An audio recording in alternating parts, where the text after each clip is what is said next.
네, 오늘 본문의 말씀을 가지고 의인이란 제목으로 하나님의 말씀 나누도록 하겠습니다. 프랑스의 화가 에밀 리노프의 돕는 손이라는 그림이 있습니다. 바다 위 한 척의 배에 할아버지와 어린 소녀가 앉아 있는 그림입니다. 커다란 노가 있고 할아버지와 소녀가 나란히 앉아서 노를 함께 잡고 저어가는 모습입니다. 소녀와 할아버지가 함께 노를 젓고 있는 것 같지만 사실 소녀는 그냥 할아버지가 젓고 있는 노 위에다가 자신의 손을 얹어 놓은 것뿐이고 실제로 노를 젓는 사람은 할아버지입니다. 그런데 화가는 그림의 제목을 돕는 손, 영어로는 헬핑 핸드라고 붙였습니다. 할아버지가 노를 젓는데 소녀는 실제적으로 도움이 되지 않습니다. 오히려 노를 젓는데 걸리적거리고 방해가 될지도 모릅니다. 하지만 할아버지에게 소녀의 손은 세상 그 누구와 도와주는 손보다도 더 힘이 되는 게 분명합니다. 소녀가 할아버지를 돕겠다는 그 마음 하나만으로도 할아버지는 마치 천군만마를 얻은 것처럼 마음이 가벼워지고 또 힘을 얻게 되는 것입니다. 오늘 본문은 다윗의 시입니다. 이 시를 통해서 다윗은 하나님 앞에서 의인들이 어떻게 살아야 할지를 말해주고 있습니다. 5절에 보니까 의인은 여호와께 자신의 길을 맡기고 여호와를 의지하는 사람이라고 말씀합니다. 그러니까 다윗은 의인을 하나님을 의지하는 사람이라고 말하고 있는 것입니다. 의인은 원래 한자로 의로울 의자를 쓰죠. 의로운 사람이란 말입니다. 그러니까 의인을 간단하게 의로운 사람, 다시 말하면 하나님을 의지하는 사람이라고 생각해도 좋을 것 같습니다. 의인이란 하나님을 의지하는 사람입니다. 하나님 백성의 삶은 자기 스스로 이루어가는 것이 아니라 하나님께서 이루어 가십니다. 오늘 5절에서 말씀합니다. 하나님께 맡기라. 그러면 하나님이 내 길을 이루시리라. 하나님을 의지할 때 하나님이 우리의 삶을 형통하게 인도해 주신다는 것입니다. 우리는 별로 하는 것이 없습니다. 단지 하나님만 의지하면 됩니다. 소녀가 다른 거 안 하고 할아버지가 젓고 있는 노 위에 손을 얹어만 놓아도 그 소녀의 마음 하나로 할아버지가 기뻐하는 것처럼 하나님은 우리가 하나님을 의지할 때 기뻐하시면서 나는 단지 하나님이 하시는 일에 손만 얹어 놓은 것뿐인데도 우리의 삶을 성공의 길로 또 형통하게 인도해 주십니다. 하나님의 자녀가 됐다면 오직 하나님을 의지해야만 살아갈 수 있습니다. 하나님께 힘입어 사는 삶이 바로 우리 그리스도인의 삶의 모습인 것입니다. 5절에서 내 길을 맡기라고 합니다. 하나님을 의지하라는 표현이죠. 그런데 여기서 맡기다라는 말은 히브리어로 갈랄인데 이것을 직역하면 굴린다라는 말입니다. 내가 가지고 있는 짐을 마치 돌멩이를 굴리듯이 하나님께 굴려 놓으라는 것입니다. 내가 내 짐을 붙잡고 있지 말고 그 짐을 하나님께 굴려 놓으라는 말씀입니다. 이런 이야기 한 번쯤 들어보셨을지 모르겠습니다. 예전에 한국의 어느 선교사님이 시골에 전도하러 가기 위해서 차를 운전하고 가다가 동네 어귀에서 할머니를 만났습니다. 할머니는 무거운 짐을 머리에 이고 가고 계셨습니다. 할머니가 힘들어 보이시길래 선교사님이 할머니께 차로 데려다 드리겠습니다 라고 말했습니다. 그렇게 할머니를 뒷좌석에 모시고 할머니와 함께 차를 타고 가다가 백미러로 할머니의 모습을 봤는데 글쎄 할머니가 차에 타서도 아직도 짐 보따리를 그대로 머리 위에 이고 계신 것입니다. 선교사님이 말했습니다. 할머니 짐을 내려놓으시지 왜 이고 가세요? 선교사님의 질문에 할머니가 대답했습니다. 차에 탄 것만도 감사한데 어떻게 짐까지 내려놓을 수 있겠습니까? 할머니가 짐을 머리에 이고 있어봤자 차가 더 쉽게 잘 가는 것이 아니죠. 차에 타면 그냥 모든 짐을 편하게 차에다가 내려놓으면 됩니다. 우리도 마찬가지입니다. 나를 힘들게 하는 삶의 짐들이 있습니다. 우리에게도 이 삶의 짐들이 있으시죠. 건강이 조금 약하신 분들이 있습니다. 연약한 육신이 짐일 수 있습니다. 거리두기로 사업이 어려우신 분이 있으실 수도 있습니다. 생업이 짐입니다. 면접이 마음처럼 되지 않아서 속상한 또 청년들이 있으실지 모르겠습니다. 생업이 짐입니다. 죄송합니다. 취업이 짐입니다. 그런데 하나님께서는 그런 모든 내 삶의 문제를 하나님께 맡기라고, 하나님께 굴려놓으라고 말씀하고 계십니다. 하나님이 내 길을 인도하실 것이니까 문제는 하나님께 마음 편하게 맡기시면 됩니다. 하나님께 맡기는 게 가장 빠른 길입니다. 어떤 소년의 일화입니다. 한 번은 어머니와 함께 시장에 갔는데 큰 바구니에 빨간 앵두가 수북하게 쌓여 있었습니다. 앵두가 먹고 싶어서 그 앞에 서 있었지만 어머니는 사줄 형편이 되지 못했습니다.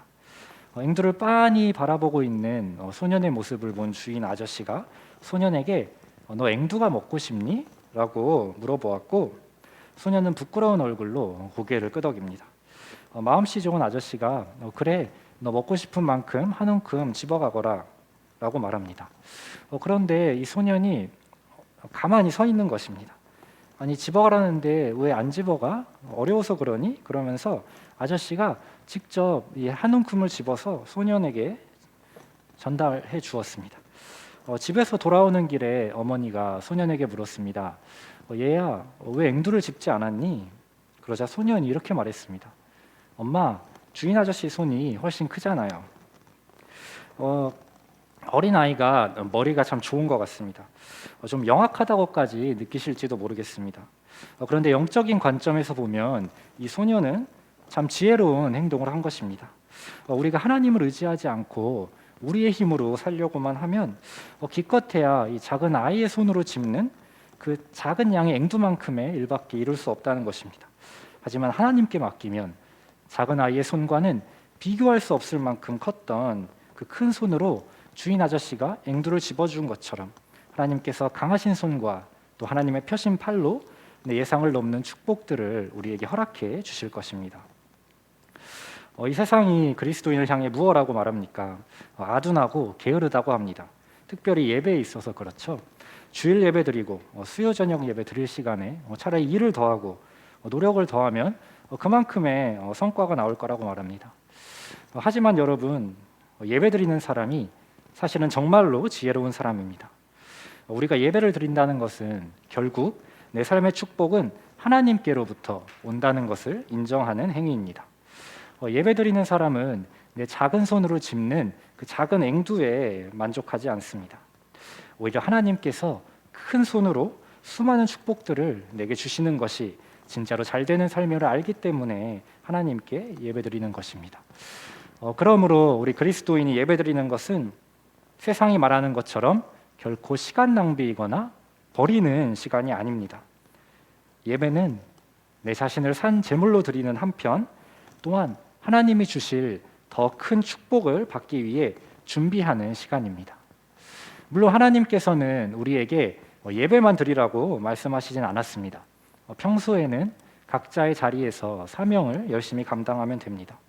그러면서 또 예배 시간에는 가능한 예배에 참석하셔서 하나님이 주실 복을 기대하시면 됩니다. 그렇게 오늘도 하나님을 기억하셔서 이 예배의 자리에 나오신 분들을 온라인이든 오프라인이든 예수님의 이름으로 환영합니다. 이렇게 예배를 통해 우리의 길을 하나님께 맡길 때 하나님께서 우리 모두의 길을 선하게 인도해 주실 것입니다. 또 마음에 품고 있는 소원들을 응답해 주실 것입니다. 의인은 하나님을 의지하는 사람이다 라고 말씀드렸습니다. 오늘은 그렇다면 이 의인이 구체적으로 어떤 사람인지를 두 가지 모습을 통해 살펴보고자 합니다. 첫째로 의인은 마음에 하나님의 말씀이 있는 사람입니다. 오늘 본문 말씀 31절을 보시겠습니다. 그의 마음에는 하나님의 법이 있으니 그의 걸음은 실족함이 없으리로다. 의인은 마음에 하나님의 법, 그러니까 하나님의 말씀이 있는 사람입니다. 사람은 이 마음을 따라 살게 되어 있습니다. 머리로 사는 게 아니라 사실 우리 마음에 끌려 살아가는 것이죠. 내 마음 중심에 하나님의 말씀이 확고하게 자리하고 있다면 그 말씀을 따라 살게 되니까 잘못된 길로 들어서지 않는다는 것입니다.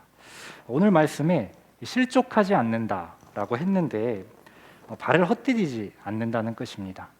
우리가 실수했다는 말 자주 쓰는데 실수는 손을 잃어버렸다는 것인데 실족은 발을 잃어버렸다는 것이죠. 무슨 뜻이냐면 잘못된 길로 갔다는 의미입니다. 그런데 말씀의 인도함을 받는 사람은 실족하지 않는다. 잘못된 길로 가지 않는다. 다시 말하면 바른 길로 갈 수 있다라는 것입니다. 우리의 마음은 이 사람의 중심입니다. 잠언에 이런 말씀이 있습니다. 모든 지킬 만한 것 중에 더욱 내 마음을 지키라. 생명의 근원이 이에서 남이니라. 마음이 바로 생명의 근원입니다. 마음만 지키면 어떤 일이 닥쳐도 결국에는 살게 되어 있습니다. 그러나 마음이 죽으면 우리가 아무리 좋은 환경에 있어도 죽을 수밖에 없습니다. 그리고 넘어질 수밖에 없습니다. 마음이 우리 존재의 근원입니다. 마음이 상한다라는 말을 쓰곤 하죠. 과일은 우리가 상하면 버리면 됩니다. 그런데 마음은 상해도 버릴 수가 없습니다. 마음이 곧 나인데 이 마음을 어떻게 버릴 수가 있겠습니까? 상한 마음은 어떻게든 추스르고 다시 회복할 수밖에 없는 것입니다. 예레미야 17장 9절에 이런 말씀이 있습니다. 만물보다 거짓되고 심히 부패한 것은 마음이라. 사람의 마음은 그 자체로는 부패합니다. 썩은 과일처럼 냄새나고 상한 것이 인간의 마음입니다. 우리 마음이 이렇게 상하고 또 썩는 것을 방지하기 위해 필요한 것이 바로 하나님의 말씀입니다. 음식을 상하지 않도록 하기 위해서 넣는 것이 방부제죠. 마찬가지로 하나님의 말씀을 우리의 마음을 썩지 않게 해주는 영적인 방부제라고 할 수 있을 것 같습니다. 사람의 마음에 하나님의 말씀이 없으면 마음이 썩게 됩니다. 마음이 부패하지 않도록 내 마음을 지킬 수 있는 방법은 바로 하나님의 말씀을 마음에 담아두는 것입니다. 그렇다면 우리 마음에 하나님의 말씀이 없다면 우리에게는 어떤 현상이 일어나게 될까요? 말씀이 없기 때문에 다른 것이 보이기 시작합니다. 하나님 대신 말입니다. 특별히 자꾸만 내 모습에 집중하게 됩니다. 하나님의 말씀이 마음에 있을 때는 그 말씀을 통해서 하나님이 보이고 하나님께서 내게 주신 축복들이 보이는데 말씀이 사라지면 부족한 내 모습만 보입니다. 이집트의 바로왕 앞에 가서 이스라엘 백성들을 구출하라는 이 하나님의 명령을 듣고도 나는 잘 못합니다. 주여 제발 보낼 만한 사람을 보내주세요 라고 말했던 모세처럼 마음에 하나님의 말씀이 없으면 자꾸 내 자신의 모습에 사로잡히게 되는 것입니다. 아파트가 처음 나왔을 때 한 아파트의 관리인이 주민들로부터 항의를 많이 받았습니다. 항의의 내용은 이 엘리베이터의 속도가 너무나 느리기 때문에 지루하다는 것입니다. 관리인이 난처했습니다. 엘리베이터 속도를 높이려면 다시 공사를 해야 되겠죠. 그러려면은 구청의 허가서도 받아야 하고 또 엘리베이터를 교체해야 하니 돈도 많이 들고 그렇다고 주민들의 민원을 무시할 수도 없는 노릇입니다. 그래서 고민하던 관리인이 한 가지 아이디어를 생각해냈는데 이 문제를 말끔하게 해결해 버렸습니다. 그것이 무엇이냐면 바로 엘리베이터 안에 거울을 설치한 것입니다. 엘리베이터의 속도가 느려서 지루하다고 불평했던 주민들이 거울을 하나 달아놓으니까 동일한 속도의 엘리베이터인데도 아무런 불편을 느끼지 않은 것입니다. 저도 이 아파트에 살고 있습니다. 그래서 하루에 몇 번씩 엘리베이터를 타는데 거의 대부분 거울을 쳐다보는 것 같습니다. 저절로 눈길이 갑니다. 그런데 거울을 보다 보면 주로 부족한 점에 시선이 쏠리는 것 같습니다. 예를 들면 이렇습니다. 오늘 얼굴이 왜 이렇게 푸석하지? 안경 때문에 눈이 작아 보이네? 머리가 갈라졌잖아. 어떡하지? 되게 아쉬운 점에 주목하게 됩니다. 그래서인지 이 거울을 많이 보는 것은 별로 좋은 건 아닌 것 같습니다. 나에게만 자꾸 집중하는 것이 결코 좋은 것이 아닙니다. 우리가 타인을 보고 밖을 보고 또 궁극적으로 하나님을 볼 때 우리 삶에 하나님의 역사가 이루어지지 않을까 생각합니다. 내 속에 나로만 가득 차 있으면 우리는 우울해집니다. 우리가 아니라 바로 하나님의 말씀이 우리 안에 거해야 합니다. 하나님께서 이 아브라함에게 자식을 준다고 하셨을 때 아브라함 나이가 75세였습니다. 그리고서는 무려 아브라함이 100세가 될 때까지 자녀가 없었습니다. 하나님께 약속을 받은 이후에 25년 동안 그 약속을 응답받지 못했던 것입니다. 25년간 자녀가 없었습니다. 이때 이 아브라함의 모습, 아브라함의 마음이 과연 어땠을까요? 아브라함도 사람이니까 하나님을 믿다가 때로는 낙심하고 낙담이 될 때도 있었을 것입니다. 그래서인지 이 믿음의 조상 아브라함도 하나님께 이렇게까지 말씀을 드렸습니다. 하나님, 저는 자식이 없습니다. 그러므로 나중에 제가 죽으면 저의 상속자는 저의 종인 엘리에셀이 될 것입니다. 제 생각에 이때 아브라함의 말투는 하나님께 조금은 푸념하는 듯한 말투가 아니었을까 싶습니다. 그런데 하나님께서 이 장막 안에 있던 이 아브라함을 부르셔서 밤하늘을 보여주십니다. 그러면서 내가 보는 이 별의 수만큼 수많은 자손들을 너로부터 나오게 할 것이라고 말씀하십니다. 말씀을 읽으면서 이 하나님께서 아브라함에게 이 보여주신 밤하늘을 한번 그려보았습니다. 하나님이 주신 약속은 이루어지지 않고 그래서 아브라함이 마음이 참 답답했습니다. 마음이 답답했습니다. 다시 말하면 마음이 상했다라고도 할 수 있겠죠. 마음이 상하니까 자꾸만 시선이 부족한 자신에게로 향하는 것입니다. 내가 나이가 지금 얼만데 이대로 죽게 되면은 나에겐 상속자가 없는데 우리 집안을 어떡하지? 이런 걱정이 들기 시작한 것입니다. 그런데 그런 줄 아시고 하나님께서는 아브라함을 이끌고 나가셔서 밤하늘의 수많은 별들을 보여주시면서 다시금 하나님의 약속을 확증해 주십니다. 밤하늘의 별처럼 내 자손이 많아지리라는 멋진 확증을 아브라함에게 주신 것입니다. 우리가 아브라함과 함께 구약의 중요한 인물을 꼽자면 다윗을 들 수 있습니다. 다윗이 죽기 전에 아들 솔로몬을 불러놓고 한 유언이 열왕기상 2장에 기록되어 있습니다. 다윗이 이런 말을 합니다. 내 하나님 여호와의 명령을 지켜 그 길로 행하여 그 법률과 계명과 율례와 증거를 모세의 율법에 기록된 대로 지키라. 그리하면 내가 무엇을 하든지 어디로 가든지 형통할지라. 간단히 요약하면 하나님의 말씀을 지키라는 것입니다. 하나님 말씀을 중요시하며 살면 너의 인생이 형통하게 되고 너의 삶이 성공으로 이어지게 될 것이다 라고 유언합니다. 다윗은 자신이 남겼던 유언처럼 평생을 하나님의 말씀을 중시하며 살아서 삶의 마지막 순간까지 하나님과 동행하는 삶을 살았습니다. 하지만 유언을 받은 솔로몬은 처음에는 좋았습니다. 아버지 다윗이 이루어놓은 나라에서 떵떵거리면서 거들먹거리면서 살았습니다. 그러나 하나님의 말씀을 의지하지 않고 갈수록 군대를 늘리고 성을 쌓고 외적인 것들에 치중합니다. 말씀을 떠난 솔로몬의 삶, 결국엔 실족하죠. 넘어지고 맙니다. 인생의 끝이 초라하게 됩니다. 사랑하는 성도 여러분, 다윗과 솔로몬을 보면서 우리는 의인에 대해서 다시 한번 생각해 보게 됩니다. 의인이란 누구입니까? 의인은 아브라함처럼 그리고 다윗처럼 하나님을 의지하면서 특별히 마음에 하나님의 말씀이 있는 사람입니다. 마음에 재물을 담아두고 욕심을 담아두고 또 내 자신을 가득하게 담아두는 것은 결코 의인이라 할 수 없을 것입니다. 의인은 하나님의 말씀을 붙잡습니다. 바라기는 하나님의 말씀을 품고 또 그 말씀을 통해 하나님을 바라보시는 그러한 모든 분들이 되실 수 있기를 이 시간 우리 주님의 이름으로 소망합니다. 두 번째로 의인은 하나님을 기뻐하는 사람입니다. 4절 말씀 보시겠습니다. 또 여호와를 기뻐하라. 그가 내 마음의 소원을 내게 이루어 주시리로다. 의인이란 하나님을 기뻐하는 사람입니다.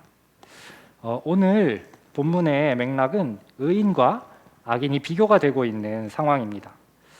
다윗은 이를 통해서 악인은 번창하고 잘 되는 것 같지만 의인들에게 그런 것 때문에 시기하거나 슬퍼하지 말고 하나님을 참고 기다리면서 하나님을 기뻐하라고 말씀하고 있습니다. 주위의 상황을 보면서 주위의 상황을 돌아보면 도저히 기뻐할 수가 없는 상황입니다. 하나님과는 아무런 상관없이 살아가는 악인들이 오히려 잘 사는 것처럼 보이는 형편인 것입니다. 하지만 다윗은 그럼에도 불구하고 의인들이 하나님을 기뻐할 수 있다고 말합니다. 나를 둘러싸고 있는 상황이 아니라 하나님을 바라보기 때문에 의인들은 기뻐할 수가 있는 것입니다. 이런 찬양 들어보셨을 것입니다. 우리 주일학교에서 많이 부르죠. 무화과 나무 잎이 마르고 포도 열매가 없으며 감람나무 열매 그치고 논밭에 식물이 없어도 우리의 양떼가 없으며 외양간 송아지 없어도 난 여호와로 즐거워하리 난 여호와로 즐거워하리 난 구원의 하나님을 인해 기뻐하리라. 네, 이 찬양이 사실 멜로디가 굉장히 흥겨워서 별 생각 없이 부르면 굉장히 기쁜 찬양인 것 같은데 사실 가사를 들여다보면 그렇지가 않습니다. 무화과 나뭇잎이 마르고 포도 열매도 없고 감람 나무 열매도 그치고 논밭에는 먹을 식물이 없는 것입니다. 또 우리를 보면 양떼도 외양간에는 송아지마저도 없는 상황이라고 말합니다. 한마디로 지금은 먹고 살아야 할 것을 걱정해야 하는 최악의 상황인 것입니다. 그런데 이 찬양의 결론이 이렇게 됩니다. 난 여호와로 즐거워하리 난 여호와로 즐거워하리. 아니 상황이 이렇게 최악인데 이 찬양의 주인공 하박국 선지자는 즐거워할 수 있다고 말합니다. 그 이유가 무엇일까요? 왜냐하면 바로 하나님을 인해서입니다. 현재 상황이 먹고 살 것을 걱정해야 할 만큼 최악이지만 그래도 하나님 덕분에 즐거워할 수 있다고 지금 신앙 고백을 하고 있는 것입니다. 오늘 본문도 마찬가지입니다. 악인이 번성하고 잘 되지만 그래도 의인들은 불평하거나 시기하지 않고 기뻐할 수 있습니다. 하나님이 계시니까 하나님 때문에 의인들은 기뻐할 수 있는 것입니다. 하박국 선지자는 상황이 암담할지라도 하나님을 기뻐했습니다. 하나님 때문에 마음에서 기쁨이 흘러 넘쳤습니다. 하나님으로 인한 기쁨은 우리의 상황과 또 환경을 초월할 만큼 놀라운 힘을 지니고 있습니다. 그래서 의인은 현재 자신이 처한 상황이나 감정에 휘둘리지 않습니다. 상황이 어떻든 간에 하나님으로 인해 기뻐할 수 있는 것입니다. 예전에 본 어느 일본 과수원 주인의 이야기입니다. 사과 과수원을 운영하는 농부가 있었습니다. 그런데 어느 해 갑자기 몰려온 태풍 때문에 사과의 90%가 다 땅에 떨어져 버렸습니다. 한 해 농사를 거의 망치게 되었습니다. 가족들이 울고불고 난리가 났겠죠. 그런데 이 농부는 결국에 이 10%가 남은 사과를 팔아서 정상적으로 수확을 했을 때보다 몇 배나 되는 엄청난 수익을 거두었다고 합니다. 도대체 어떻게 했던 것일까요? 농부는 이 폭우에도 태풍에도 떨어지지 않은 이 나뭇가지에 붙어있던 10%의 사과를 떨어지지 않는 사과라고 해서 대입 수험생들에게 10배 높은 가격에 홍보를 했습니다. 수험생들 그리고 학부모님들 우리나라도 그렇겠지만 대입을 앞두시고는 이 가족을 빼고는 모든 걸 투자할 수 있습니다. 지푸라기라도 붙잡고 싶은 심정에 그 사과를 그렇게 비싼 가격에 사게 된 것입니다. 그래서 폭우 때문에 손해본 것을 만회하고도 남을 만큼 엄청난 이익을 남기게 되었다고 합니다. 제가 이 이야기가 실화인지는 모르겠습니다. 아무튼 이 이야기의 주인공인 일본 아저씨, 일본인이니까 예수님을 믿었을 가능성은 적지만 적어도 이 아저씨가 하는 생각만큼은 하나님이 주신 생각이지 않았나 싶습니다. 사과가 다 떨어져서 한 해 농사를 망쳤으니까 좌절하고 실망이 되지 않겠습니까? 마음이 상하겠죠. 그런데 이 아저씨는 그러한 낙심에 머물러서 주저앉아 있지 않았습니다. 기쁨을 잃지를 않았던 것입니다. 기쁨을 잃지 않고 또 마음을 잃어버리지 않으니까 그러한 상황에서도 새롭고 또 창조적인 아이디어가 생겨나서 이 어려움을 기쁨으로 변화시킬 수 있었던 것입니다. 사랑하는 성도 여러분, 이렇게 우리의 현실 가운데 어려움이 있더라도 우리가 하나님을 기뻐할 수 있었으면 좋겠습니다. 하나님을 기뻐하는 것이 왜 중요하냐면 우리가 하나님을 기뻐하면 하나님께서 우리 마음의 소원을 이루어 주시기 때문입니다.